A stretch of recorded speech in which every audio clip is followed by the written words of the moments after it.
All good? Are we waiting on doing technical issues? Yeah, we'll be live right away.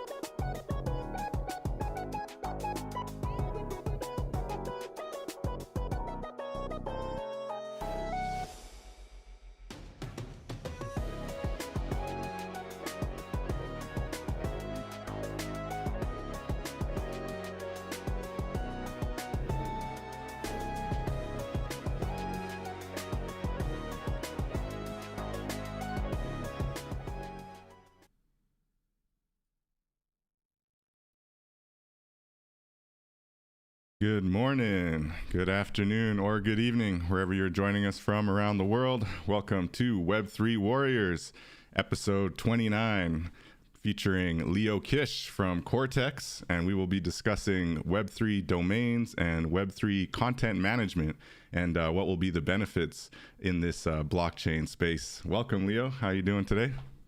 Good. Thanks for having me. Great to be here with Crypto Warrior or with Web3 Warriors. It's great to have you, man. It's awesome. I look forward to a technical conversation. Hopefully, we won't lose the audience too much. But yeah, on Don't today's scare 'em. no, it won't scare anybody. On today's episode, we will be looking at really the implications in web development, right, and on the website side of things, on the blockchain and what that looks like. So I want to welcome everybody to episode 29, to Web3 Warriors. I'm David Karoma, go by Chrome in the metaverse, and as we do here on Web3 Warriors, we're really focused on the blockchain and what its implications are for the creator economy, for builders in this space. And, you know, part of building in this space is always and will always be creating a website and creating digital kind of footprint for your company, or even just for your own personal brand, your own identity, you know, online. And so in the context of, you know, the creator economy, in the context of all of these opportunities that Web3 is essentially creating for anybody who takes the initiative to kind of learn about it and plug in the space, we want to kind of have a conversation around how domains may evolve and change because of blockchain. Now, some of the bigger names that you hear about right now in the space is like Unstoppable Domains or Ethereum name service. And a lot of these blockchains actually have their own naming service. So there's also a Solana naming service, there's a Tezos naming service. And what these things do is they basically allow you for each of those blockchains, Ethereum, Tezos, Solana, you'll be able to actually create an address for yourself that can accept crypto, but it can also have other implications in the web, in the online space, right? So it can be a web domain. You can connect it to a DNS, a domain name service, and actually connect it so you can have it as a website. But what we're seeing right now, especially on Twitter, is that these domains, these Web3 domains, especially the .eth, but you're also seeing a lot of .tez and .sol, are kind of being popularized as a way to show, you know, maybe allegiance, or maybe even just the fact that you have like a lot of NFTs on one collection, on one blockchain or another. So for example, I have davidchroma.eth, I have davidchroma.sol, and then there's chromeworld.tez or Web3 Warriors. We have accounts on all of them, .sol, .eth, .tez. And it's a lot about identity, but it's also about functionality, you know? So people, if they wanted to support Web3 Warriors right now, could actually send any amount of Ethereum donation right to web3warriors.eth, and that would work as a donation tool, right? So you're kind of cutting out the need for a lot of those kind of middlemen for fundraising. And it's just really like an amazing tool on that side of things. So when I think about the kind of Web3 domains, I'm looking at it almost purely from kind of a financial transaction point of view, because that seems to be the best avenue and the best use case for the Web3 domains that I've seen, whether it's Ethereum, Tezos, or even on the Unstoppable domain side, right? So it's a fairly big, broad conversation that's very important. Another element of the domains in Web3 is that a lot of the times each domain that you purchase is actually its own non-fungible token, which comes with a lot of different benefits, right? So you can trade your domain on an open market. You can you can promote it and show that you have it in your NFT collection. And it's just immutable, right? So you have that on the blockchain forever. Now it's interesting because some still have a way of actually timing it. So it might work for only 1 year or 3 years. Whereas others, like Unstoppable domains, once you purchase it, it's immutable and you kind of have it forever. So that's kind of just a really brief primer on, you know, the Web3 domains that I'm kind of familiar with and how they work. And I know Crtx is basically taking that kind of basic Web3 domain as far as I can see, and we're going to talk to Leo and get more granular about it. But they're taking this like Web3 domain initiative, and I know they have an ENS, for example, that they kind of incorporate into some of what they're doing. But they're also looking at like how can blockchain actually impact the content management side of, you know, building on the internet, and not just having that financial ability to send money directly to a domain, which is amazing and really revolutionary in its own right, but to actually take that same kind of ownership down to the data level and down to the content management level, where you have all of the different pieces of your website actually on the blockchain as well and owned by you in a more sovereign way, I would say, and maybe a more independent way.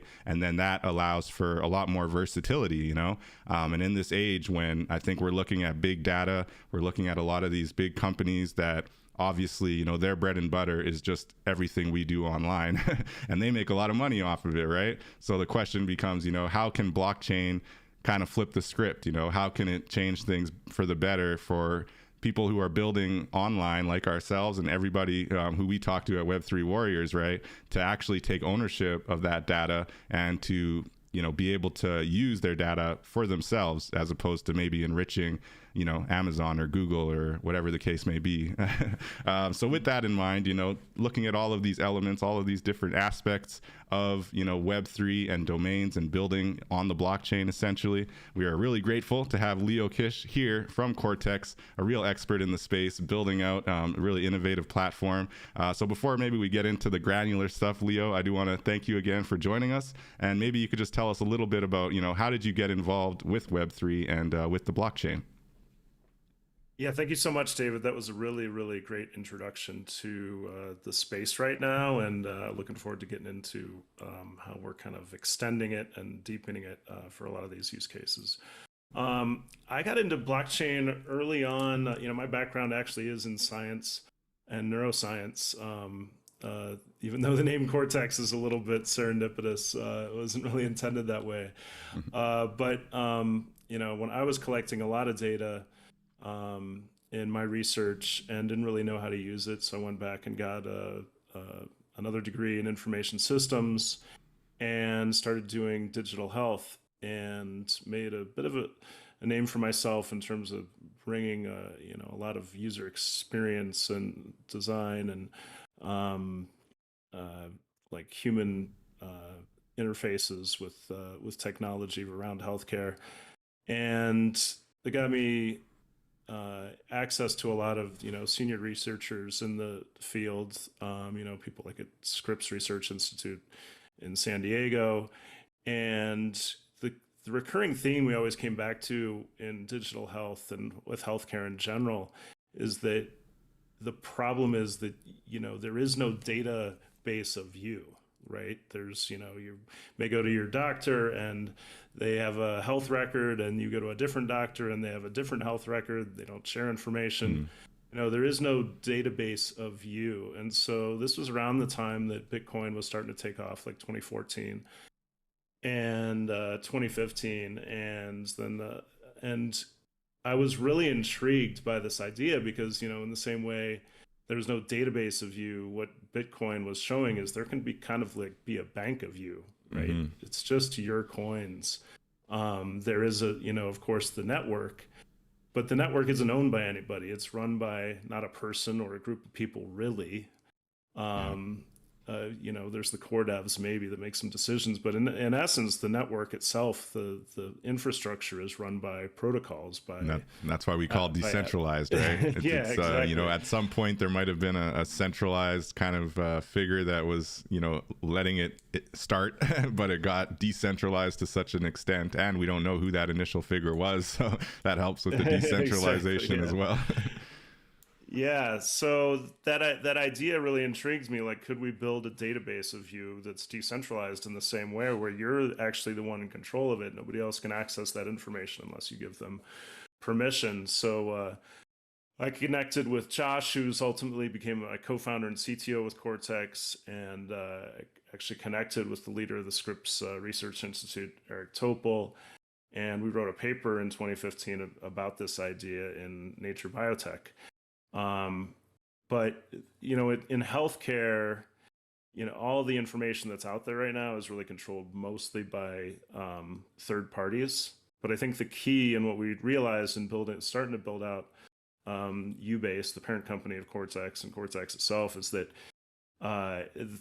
people need to start collecting their information and their content from the ground up. It has, you know, it has to be a kind of user-driven revolution. So while we had kind of healthcare in mind, In the last couple of years, since 2020, we've been building out an infrastructure that's adaptable for just about anything on the web. We can go into, my definition of what Web3 Sure. is, Yeah. I just don't want but to lose sight of the fact that you kind of started from a healthcare medical space. I think that's interesting. We've spoken to someone talking about decentralized science and the ability of, kind of cutting out a lot of those companies that are making a lot of money off of just being like middle people in the medical space, right? And being data holders. And, then there's the whole process of peer review that is a little bit questionable in some spaces. So that's interesting that you kind of come from that scientific background. Yeah, and the vision for Cortex really is to be kind of like a GitHub for anything, which from the scientific research perspective, that means you can decentralize a lot of that research too, where and you can enable sharing it. So the same way you kind of like share code and GitHub, you can share your research and information. So Yeah, no doubt. that's kind of one of the big visions that we have for this, That's very cool. but in a decentralized way. No doubt. So yeah, I'd love to hear your definition of Web3. I don't know how many different analogies we've gone through on this show. We've worn out quite a few different analogies to break down the evolution from Web 1 to Web 2 to Web 3. But for sure, let us hear what you're thinking about it. Well, And I maybe think that there's yeah. Sorry. No, go ahead. There's really two elements of it that I think are really critically important, just to simplify it down. One is the self-sovereign aspect that you brought up. And something that maybe a lot of people still miss is when, you create a wallet or, you get that seed phrase, that is only yours. That's like between you and the encryption algorithm that creates the keys. So like there is nobody else involved in that process. So that in terms of like that identification, you as that private key holder are kind of independent from everything else. You prove, it gets proven that you are who you say you are through the math. So I think there's the self-sovereign aspect, but then there's also the digital asset aspect of it and the distributed nature of it, meaning, that nobody owns the network and that these things like NFTs, like cryptocurrencies, can really become assets because you cannot copy them. I forget who once said that the web was a giant copying machine. What Web3 really means is that the web is no longer a giant copying machine because each thing, just like the world that we live in day to day, has its particular points in time and space. You may have like a coffee cup on your desk, but you can't have you can't have that. Nothing else can exist at that time, at that space. And I think when you think about Web3 or the metaverse that I think will be based on crypto, think of it a lot like that. Like you can't, two things can't exist in the same kind of place and time at the same time. Everything's unique and immutable. That's what's up. And like you say, it's through the math, and numbers don't lie. Yeah. And that's an important point too on the keys, not your keys, not your crypto is something we hear in the Web3 space, in the crypto space a little bit, because there are centralized exchanges that may sell you Bitcoin, but not let you export that Bitcoin or send that Bitcoin out. And so in some cases they have your keys and you don't actually know your own Bitcoin key. But just want to put that disclaimer in there. And that's why it's always important to have your keys and keep the crypto on your own wallet. So I like that, what you're saying there. Now, to push back a little bit on the sovereignty side of things, right? Because I think the centralization is always a debate, how decentralized can you get? And when you look at centralized companies in Web 1 or Web 2 and the difference now, I'm looking at the example you have on the website, looking at old web versus the Cortex web. And you're saying now, you have user identity, data, and social relationships belonging to the user. And to what extent is that, like truly possible, and how are you making that possible? I know you just hit on kind of the idea that you have your set of keys essentially. So are you saying that Cortex is providing almost like a blockchain type of storage for your content, for your whole website? And how does the data still belong more to you and to your kind of benefit, as opposed to whether it's Cortex or any other kind of platform that you would be working on? Yeah, well, it really does all start with the data. So in the Cortex framework, in the Cortex network, the holder of the keys is the holder of that data. Now, they can make that data public or they can keep that data private, meaning that there's another code, a channel code that for a private space that you might want to share with just other people. But at the end of the day, and of course, there's always a caveat there. Once you share data, we talk about data ownership in Web3, but the lawyers always bristle at that because it's not really ownership, because you can't, once you share data publicly, it's out there. Right. Once you see a picture, you can't unsee it. Same thing with data. Once data's out there, it can't be unshared, right? Right.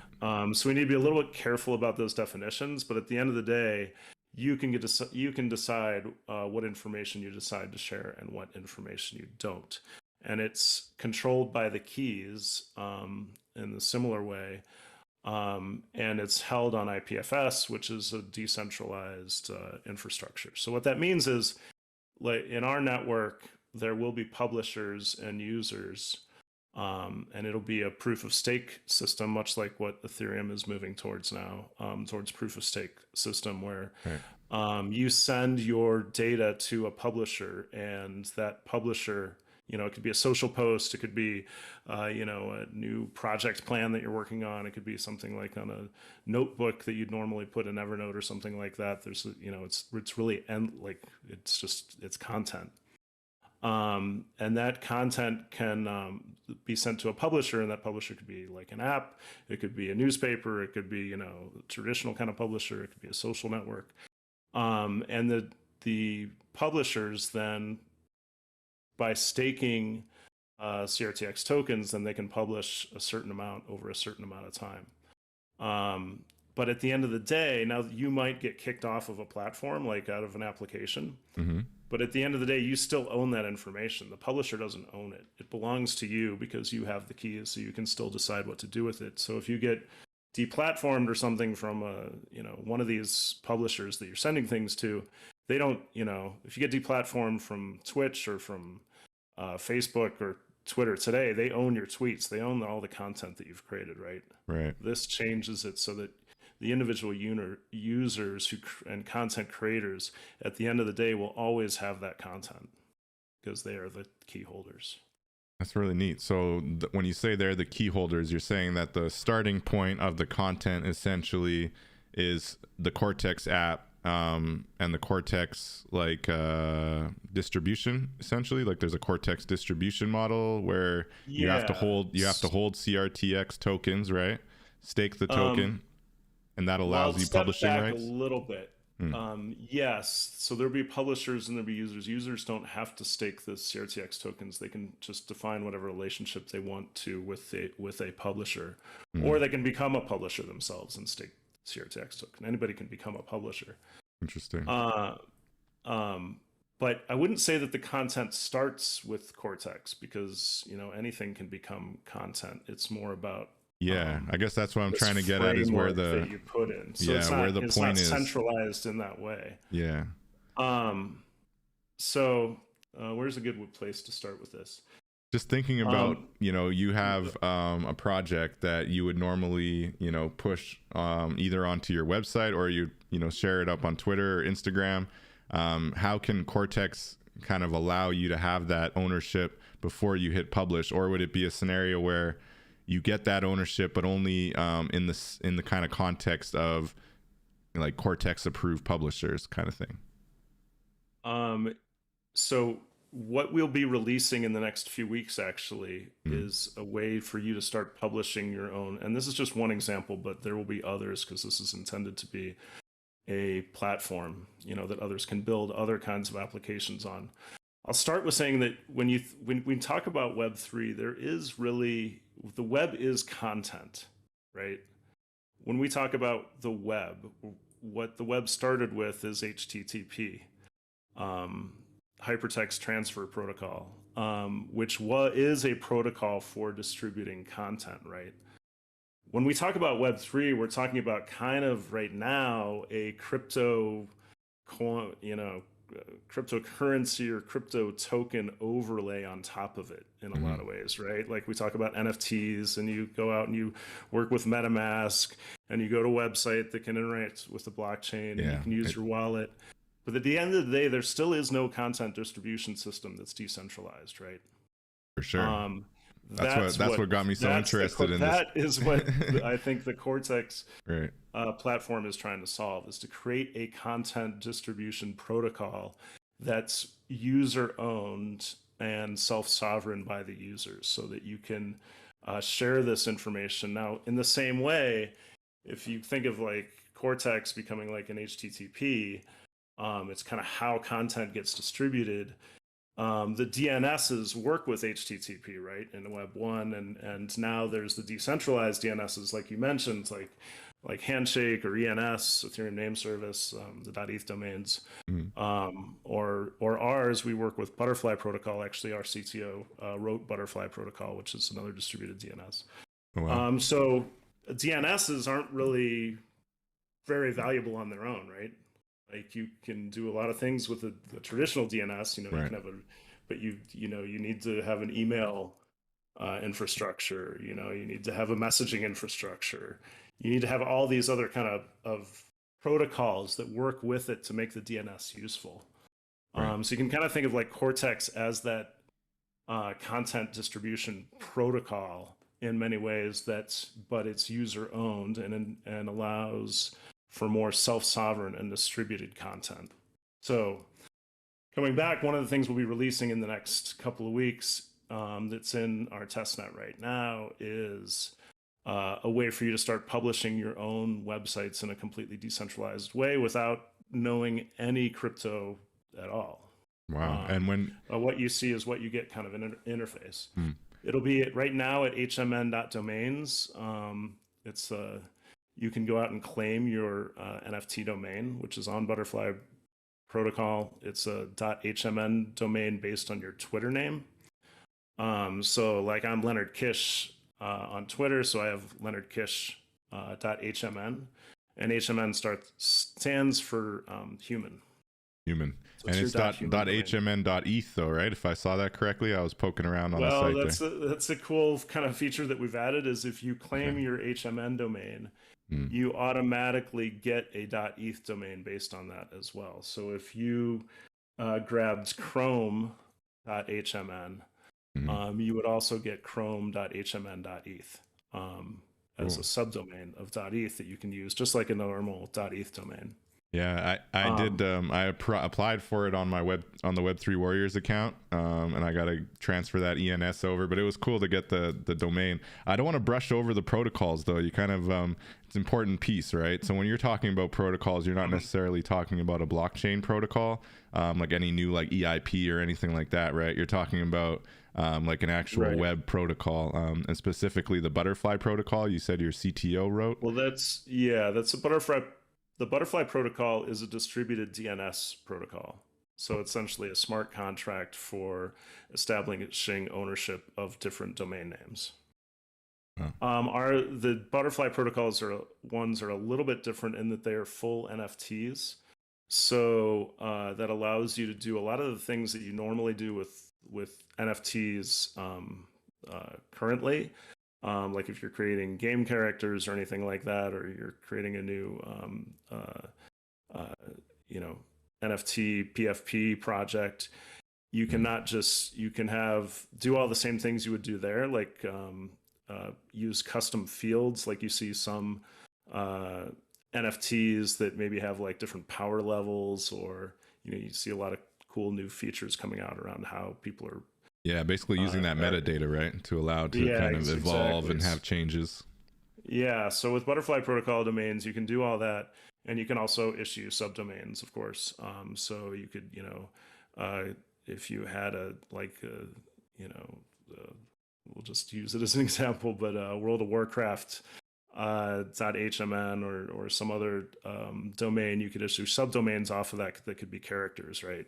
And then the characters and NFT is not just that NFT, but it's a whole website and data infrastructure underneath it that you could kind of tell stories with, and um, each element kind of belongs to that NFT. So it's kind of like building a whole world around that NFT domain. That's really neat. And the other kind of cool feature of this is that each page, or each kind of, like, you can think of it like there's kind of the left side and the right side of a current URL. The left side is the domain name, and then, after this .com, there's a slash, and then traditionally there's a file system, right? Right. That defines where each page lives, or where each piece of content in the website lives. So with ours, similar to ENS, where the domain is a crypto address, with the Crtx network and protocol, each one of those files, each one of those pieces of content is also a valid crypto address. So every time you do a blog post, or every time you do a piece of content publishing, that every piece of content you create essentially has its own kind of bank account tied to it, a crypto account tied to it. That's fascinating. So like the use cases that we think are going to come out of that are just going to be amazing. I think both in enterprise, but also in traditional web. Like, if people want to tip you just for the piece of content that you've created, they can do that. For enterprise, I think when like carbon credits, like once people start you've driven a certain number of miles, you might want to purchase carbon credits to offset those kinds of things. So that could be programmed. So you can tie that, so you can tie that data and that value transfer and that identity kind of all come together in this unique bundle. Wow. That's really interesting. So just thinking about I'm looking at it on the site now, and it's talking about how in the file structure, so each file is going to be resolved to a crypto address. And so that's why you're saying if someone wants to tip you for a specific piece of content, they would be able to theoretically do what? So you click on that file that is attached to an address. In the same way that your .eth name right now is a crypto address, right. You can just use that URL as the crypto address. Oh, okay. So it would be a matter where but the full thing that goes down to that piece of content. Okay. So if you were to take the actual address, like chrome.crtx / whatever file it is, you copy that whole address in, and you can actually send crypto to that address. That's what you're saying? Yeah. Wow. And would you need to be using a specific Crtx wallet to do that, or I feel like only certain wallets would be able to send that, right? No, we'll have things that work with MetaMask. It's for us right now, it depends a little bit on priority. We are going to have some cool signing tools, because we're focused a little bit more currently on the content than the value transfer. And there are current wallets out there that are, wallets were created because they're, for those value transfer. I'm thinking about the applications. Transfer use cases. Yeah. We're a little bit more focused on the content use cases. So so we're going to have some cool multi-sig features, like for groups and right. That's how I was going to go. Actually, they sign different pieces of content. That was one of my questions. Questions. How do you build out for a team, right? Because a lot of websites are co-managed by a whole team of people. I do also want to say shout out to anybody watching on the stream. We definitely do encourage any questions. We love to hear questions from anybody watching, and thank you for tuning in to the Web3 Warriors live every Saturday. But yeah, that's really amazing. So thinking about the idea of you've stopped on a specific blog article that just really resonated with you and sparked an idea in your head that you're passionate about, and you're I want to tip this person, and this specific blog was amazing. So you can just copy the blog address, plop it into your MetaMask, send 0.02. You'll be able to do it directly. Not right now, but I'm saying in theory down the road, right? Pretty soon you'll be able to just click directly on the page and be able to do that. And just tip direct, and it'll be like a signing feature where you just MetaMask, right, you just sign off to do it. Cool. Hey, Sasha. Welcome. Yeah, that's amazing. Wow. Okay, so thinking about that, then looking at the benefits in the metaverse, right? How do you see this kind of playing out in the digital space and in the immersive digital space, like a metaverse? Oh, wow. There's so many ways. I think the coolest thing about this is that, and without getting too technical, is that right now keys aren't related, and this is going to get way out there. No, it's good. It's But good. you That's what asked we for got. where this is going, so we'll go there. Right now, keys aren't really related to each other except in terms of transactions, more or less. There's probably a lot of caveats there, right? Like you use an address, it goes into a transaction, you sign something on chain. Um, and what this does with the namespace, which is this like how the files are related to each other, in a human readable way, they aren't just, crypto addresses that are, not readable very well Right. or remember, and very hard to remember for us Impossible, humans. really. Purposely made to be impossible. This kind of puts crypto addresses into a human readable structure. So it kind of creates like a relational dimensionality to these crypto addresses. So we're working on some pretty cool use cases around like the real world modeling of, say, buildings, and things in the real world where you'd want to specify unique features about, a building or where things are in the real world, and be able to kind of define a crypto space. So like if you're building a model of your home, like every spot in the home could potentially have a crypto address attached to Right. it. Okay, I could see that. So, you could, I think in terms of the economy that we'll see in the future, I think it's going to be very much like that. I think like the whole world will be kind of mapped out, and like the owner of that piece of property will have new ways of interacting and defining and proving things about that property or that asset, or whether it's a radio tower or it's a submarine, or I don't know, whatever you No, can think that's of. There's yeah. going to be like whole new ways of it, putting value transfer capabilities and information proving capabilities about those things in the real world. I think that's the most exciting thing. I always say, if you think about the word metaverse, meta means about, or a layer above that's self-referential on the area below. So when we Right. talk about a metaverse, we're not talking about some other universe that we're creating, at least the No. way I think about it. We're talking about a layer above that refers to the world that we live in, right? Yeah. So I think the most exciting things that we're thinking about are ways that of interacting kind of this crypto based metaverse where every kind of point in space and time kind of has a crypto address related to it, and how how that's going to impact the real world, both for like Yeah. there's no shortage of needs for verifiable information about a thing in time, and there's no lack of a need for value transfer around Right. those things. So I think Yeah. And when we're just starting to scratch the surface of what's possible. I can see the angle you're taking, and it is quite an ambitious, amazing kind of roadmap you've laid out there.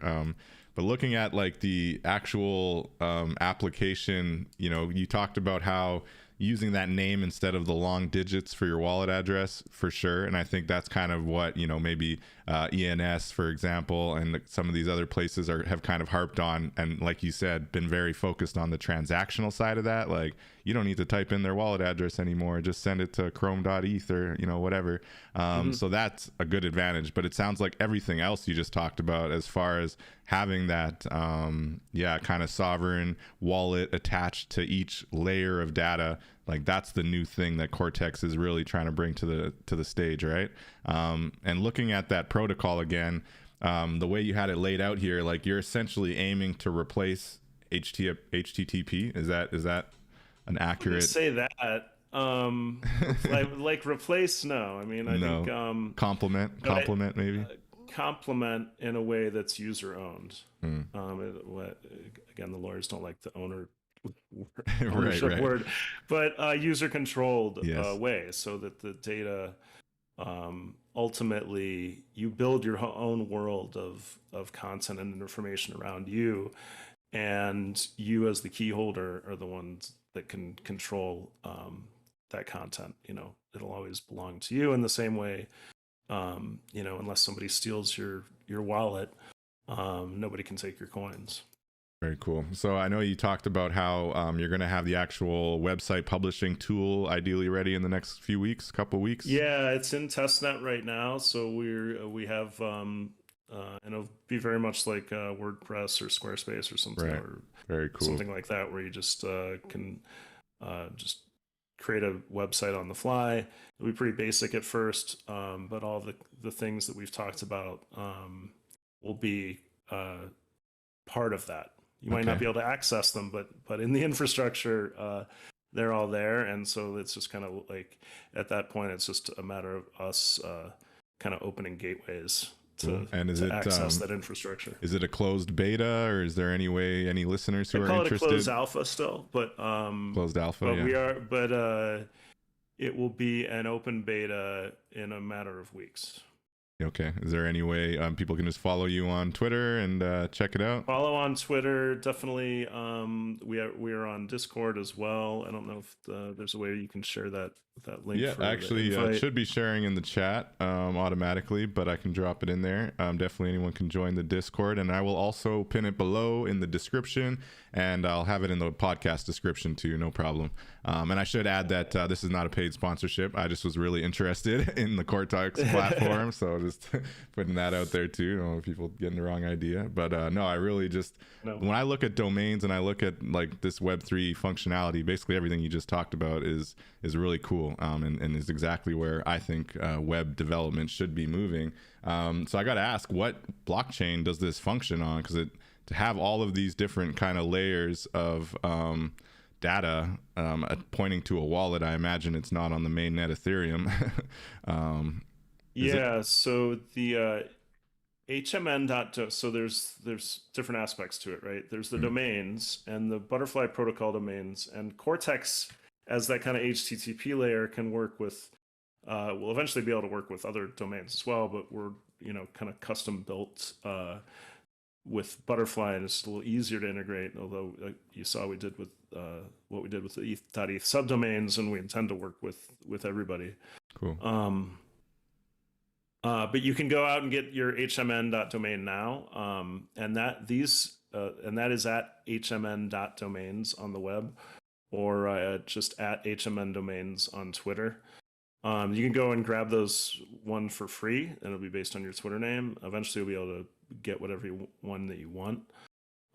Those domains are on Polygon right now, but they resolve on Ethereum as well, and we're adding. They're called zone contracts. So as soon as we add a zone contract onto another chain, they will resolve on that chain as well.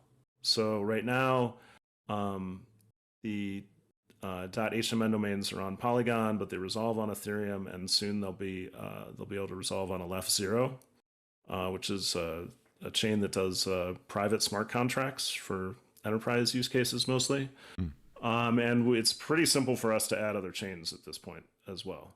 Really? The actual token network, the CRTX token will be a Polygon token. Okay. Because with the publishing, one of the innovations that we've done is something we call HT index. It's a new kind of index, which is just a data structure. You can think of it that way.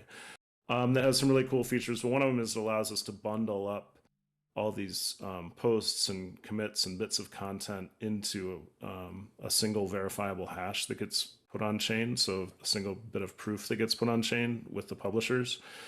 So that really, even though it might only be 1/10 of a cent to put something on Polygon, using the Crtx network, you can have pretty much unlimited posts in that single transaction on chain. So it really drives the costs. It's kind of like optimistic roll up for content. I was gonna, yeah, awesome. You're Optimistic roll up, yeah. You know your dev talk, eh? That's amazing.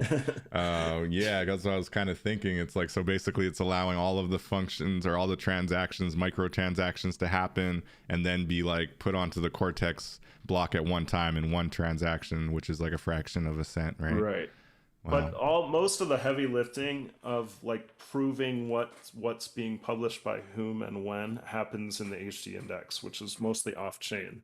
But to get that timestamp and get that consensus timing of when something is published, which you don't even really need for most use cases. One of the things about crypto is it's built for value transfer, meaning like you're trying to solve the double spending monetary problem, yeah. Right? Like you don't want to be able to spend $1 before you have $1, right?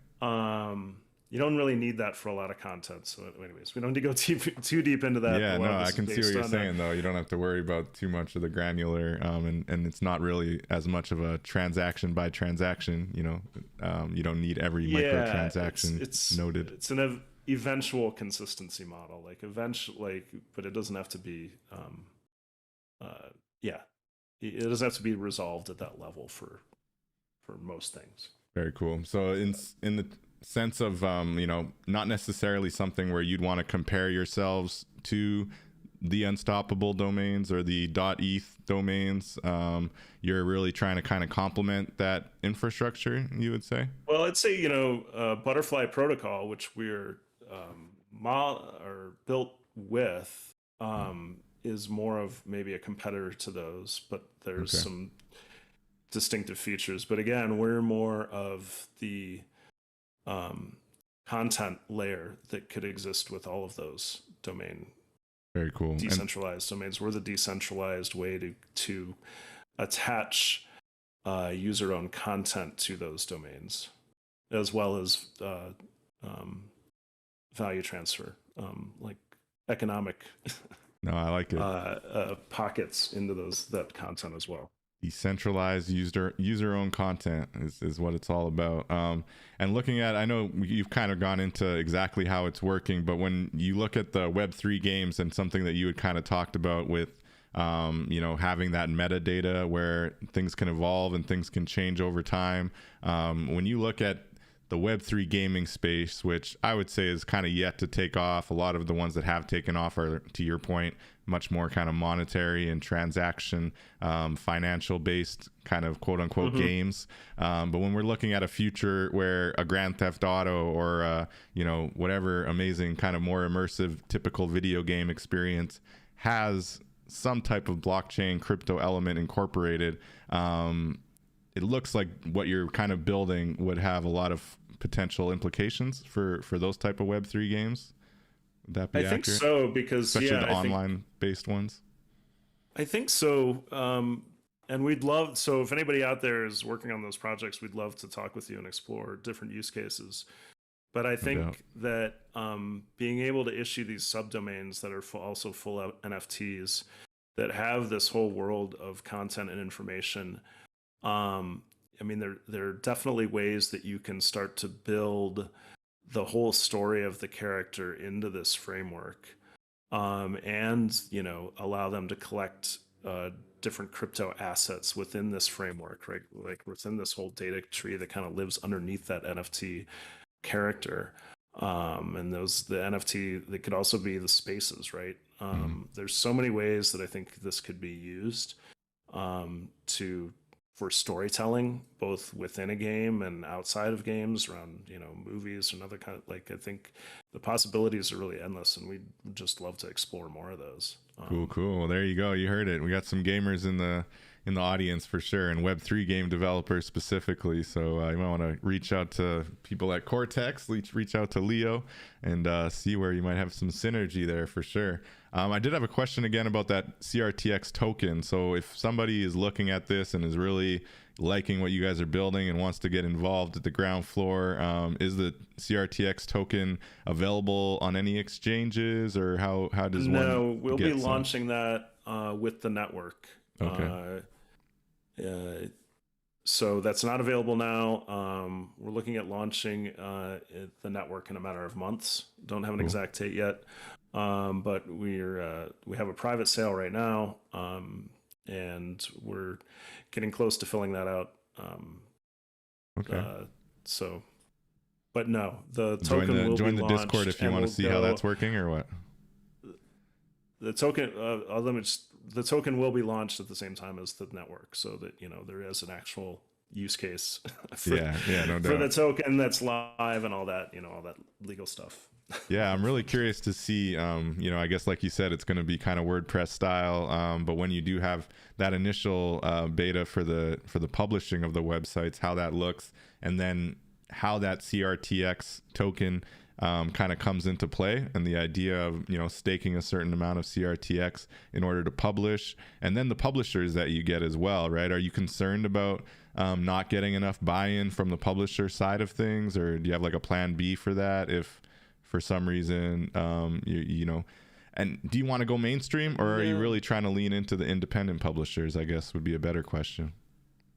no, I think we're talking to some big name publishers that are looking to experiment with Web3, and I think if you're looking to build the next social platform that's Web3 and user owned, I think this would make your life a lot easier. So we'd love to talk to you as well. So I think, of course, we would love to go like, I don't know what you mean by mainstream in this Well, I'm context. thinking like, yeah, you we look at want like we Medium, want people to use this. for So, example, medium.com, right? So that's a pretty go-to, pretty reliable, academic slash, independent blog site, right? So you look at somewhere like a medium.com, I would imagine that would be an amazing partnership for you guys, in the sense of, maybe, though it wouldn't be mandatory, but those who want to take this kind of Web3 angle and publish blog posts in alignment with the CRTX platform could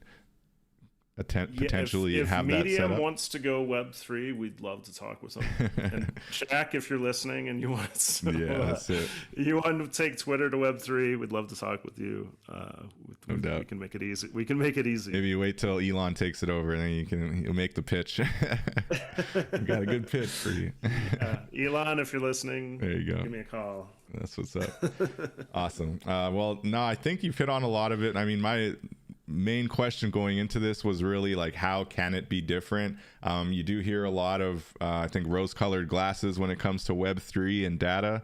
But what I've seen on the ground so far is a lot of the same old, a lot of the current power brokers, the people who have the big data, are taking advantage. You see, obviously, Facebook changing its name to Meta and trying to make this big power play for the metaverse, whether it's Twitter with their the NFT hexagon images, so there's slowly these like Web3 integrations, but the question then becomes, how much are those integrations genuine, in support of the movement, or how much are they just plays to kind of grab data? Because now, for every person that puts that NFT on their Twitter profile, they're giving a lot more additional data about themselves, the wallet that they're connected to, all this kind of stuff. So that's worth a lot of money. People don't think about it, and we're actually paying money to be able to have that functionality. Meanwhile, they're getting all this additional data from you.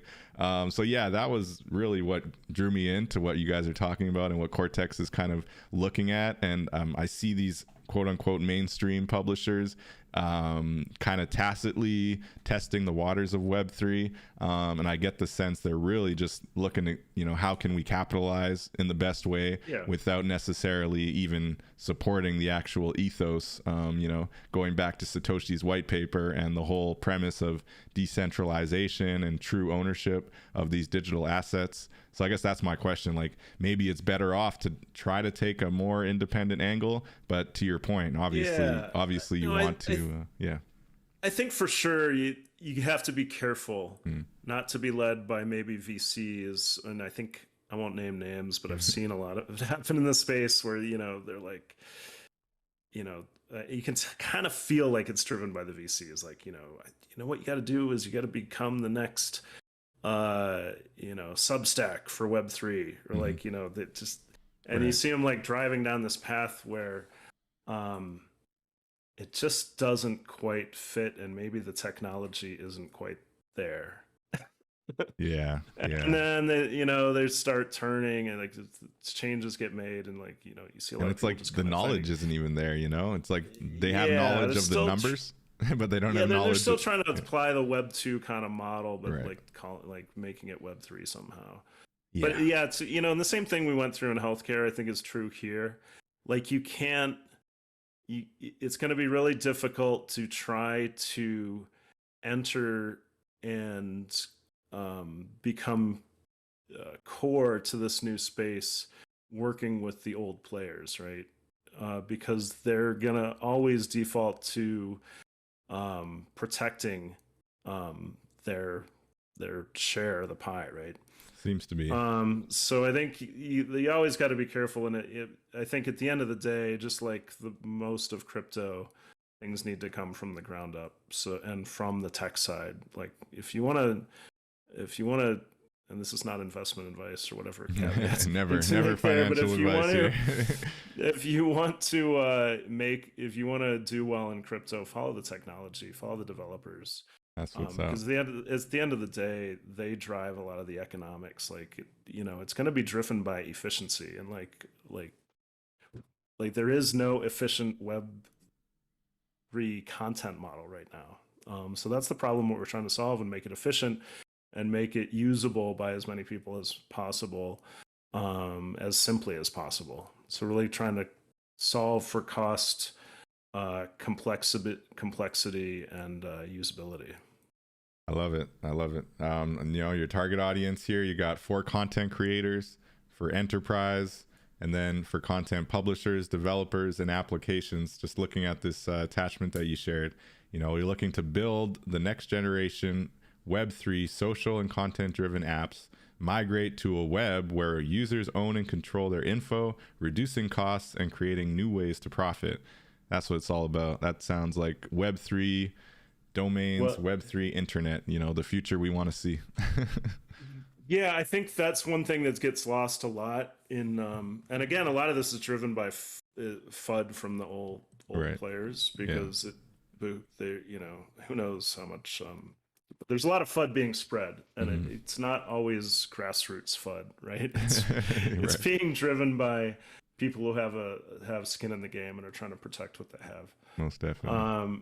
So one thing that I would love to see get turned around, and I'm actually going to start a podcast on this, is that Web3 is actually going to drive huge efficiencies. So there's a lot of FUD right now about, crypto's boiling the oceans, blah, blah, blah. If you talk to somebody who's in technology, in the Web2 or the older space, like they always, and they don't know that much about crypto or about Web3, they always default to these answers, right? Yeah, like, environment, FUD. Yeah, the environment, you're killing the environment. But at the end of the day, the message I want to drive is that, in some of the examples I've given, this is going to drive huge efficiencies, for the world, and the carbon credits thing.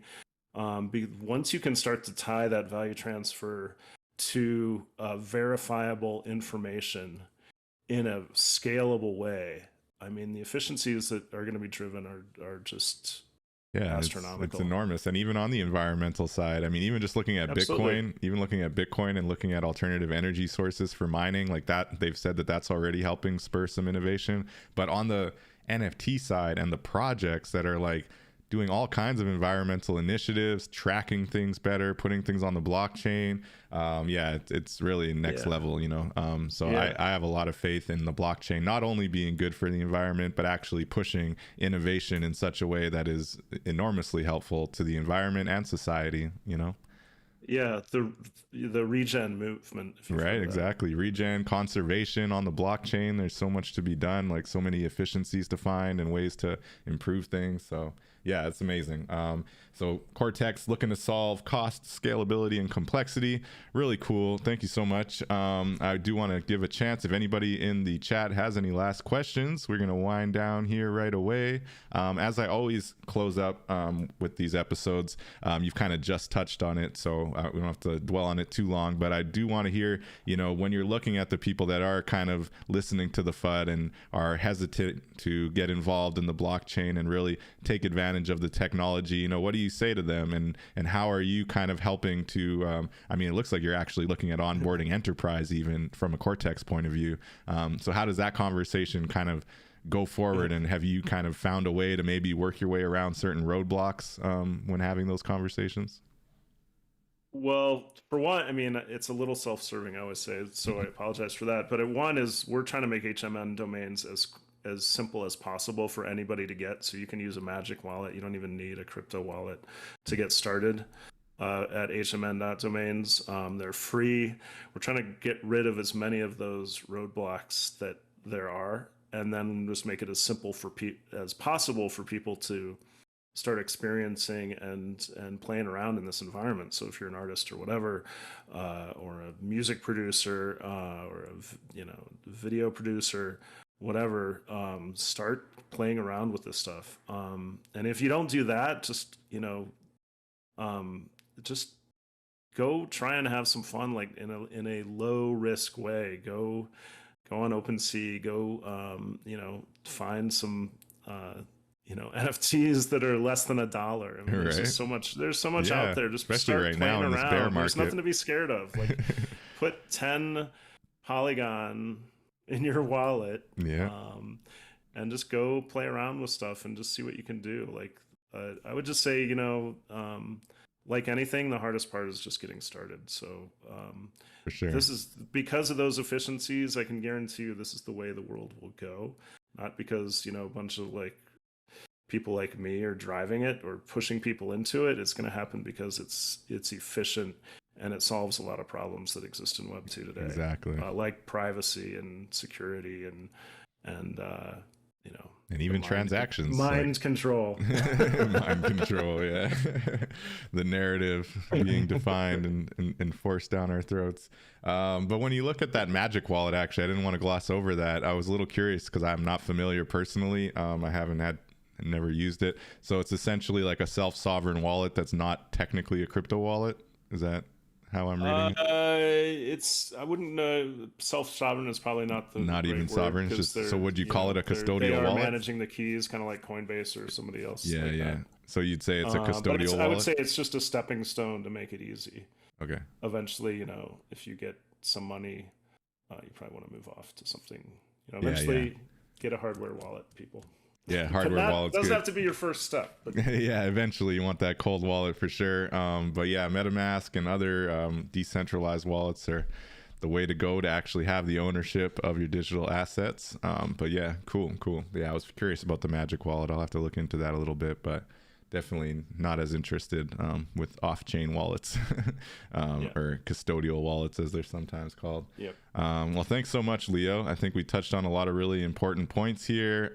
Really cool. I'm looking forward to the future of Crtx. Keep us posted. I've joined your Discord. I'll definitely be watching. And any Web3 game developers out there, and as I'm having those conversations with people in Clubhouse and other spaces, I'll definitely think of your platform and try to promote you there, because I think you're on the right track. So thanks again for the time. Did you have any final thoughts or questions or anything?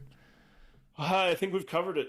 Yeah. Thanks so much, David. This is a really great conversation. All right. Thank you so much, Leo. And until next time, we'll be live on Saturday. And until then, we'll catch you in the metaverse. Peace out, everybody.